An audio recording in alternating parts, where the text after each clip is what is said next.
Hey, good evening, folks. This is Brad Varnell of the Slight Edge Living YouTube channel, coming at you today, day 51. Yeah, day 51 of the 90-day gym and YouTube challenge. And folks, here I am coming at you from the treadmill, just kind of moving out a little bit slow today. Unfortunately for me, I don't believe in sickness. I hardly ever get sick, but my son came home with something on Friday and did his darndest to give it to me. So I am heading for the doctor tomorrow. Got an appointment. Hopefully get some antibiotics and get fixed back up here soon. So far, still been able to come and do the gym, which that's actually not a still. I mean, I'm coming to the gym no matter what. If my left leg got cut off, I would have somebody bring me down here and I'd hop on one leg on the treadmill and lift some weights or do whatever I could for those 90 days. But anyways, I wanted to make a quick video while I was here too. So much on my mind, a little bit of rambling going on back and forth today. Nothing, not one thing, set, just a lot of different things that I've been thinking about lately. One of which is how easy it is when you get started on a new path to have what seems like roadblock and obstacle after obstacle getting thrown in your path. Like, there's forces in the universe that are just not excited about seeing you make good changes in your life, and they'll do everything they can to knock you off track. And so I think this sickness is one of those things that's just testing how bad do I want it, how much did I mean it. Folks, it's important to understand that anytime you're trying to do something better than average in life, there's going to be things that get in your way. There's going to be people that get in your way. There's going to be, shiny objects. Maybe a better looking opportunity presents itself.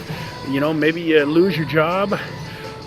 Good things and bad things can derail you. A lot of times you can get what seems like a fantastic thing happening in your life, but it's not truly what you want. A good example would be Sylvester Stallone. When he wrote the movie Rocky and he went to sell it, the short version is that he found some people that wanted to buy the script, but they didn't want him as the actor.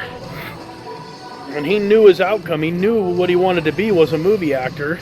And so he had written the script so that he could sell it and be the actor. So even though he was totally broke and really in horrible shape in life, he turned down some pretty amazing money for that script.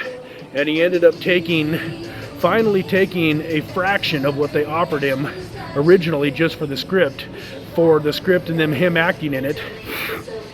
And the rest is history. But it's a good example of how something that seemed like a good thing could have totally turned out not to be a very good thing at all. If he would have sold that script, we probably never know who he is.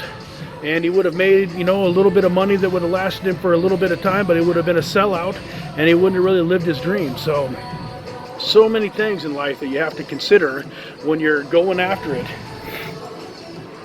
Part of the equation, and probably one of the most important things, is you got to know what you want, and it's got to be specific. You have to really know what you want. And the trouble with that for myself and for most people is that it's hard sometimes to know exactly what you want. So I'm a firm believer that the other part of that equation is you kind of figure it out as you go. But one of my favorite sayings is you can't steer a parked car. Or another one that I really like is ready, fire, aim. In other words, you got to be moving in life. You get going forward, you get headed in a direction, you get doing something, and then you start making changes.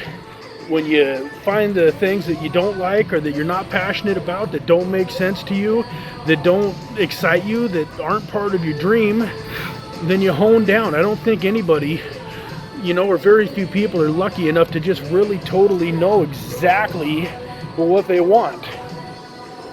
I know that my wife and I, we have big hearts for people. We haven't decided, especially children, we haven't decided if, as our wealth grows, if we want to become foster parents, if we want to open up a shelter for battered women and for single mothers, If we want to do something, you know, for children, like through daycare and schooling, we don't know. But we have a few ideas, and as we go through life and as our wealth increases and we start doing and trying some of those things, you know, we'll figure it out until we hit on what we're supposed to be doing in that direction. You know, so once again, it's just important to get on the pathway. You want to be healthier.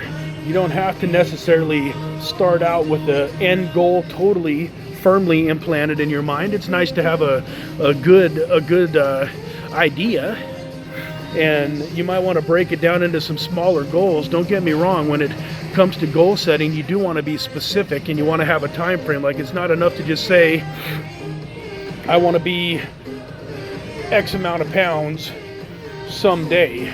You want to say, hey, I want to be 199 pounds by January 1st, 2020, and then break it down and figure out how much weight you have to lose and so on and so forth. But at the same time, it's okay if when you start getting closer to that goal, you realize, hey, that isn't necessarily what I want to be. I've decided now that I want to work out harder. I want to build my upper body. I want to become more muscular, and you know, and so by adding this muscle mass, I'm going to end up at a different weight. I'm going to end up at 220 pounds is going to end up being my goal weight. Or you get down close to 199 and you're looking at yourself and you say, what, you know, 199 is good, but I think I'd really be in optimal peak health and in the greatest shape of my life at 180. So my point is that your goals and things are going to change along the way, but don't let that stop you from getting started. The most important step is to just get started and to do something and get headed in the right direction, and then be prepared for the challenges that come along the way. Be prepared not to quit when it gets hard, and to, you know, keep moving forward while you figure it out. So folks, this is day 51 of the YouTube videos, day 51 of the gym challenge. And although my body is trying to give me a hard time, my throat is sore, I'm glad that I'm here. Glad I could spend a few minutes with you tonight. See you tomorrow. Thanks. God bless.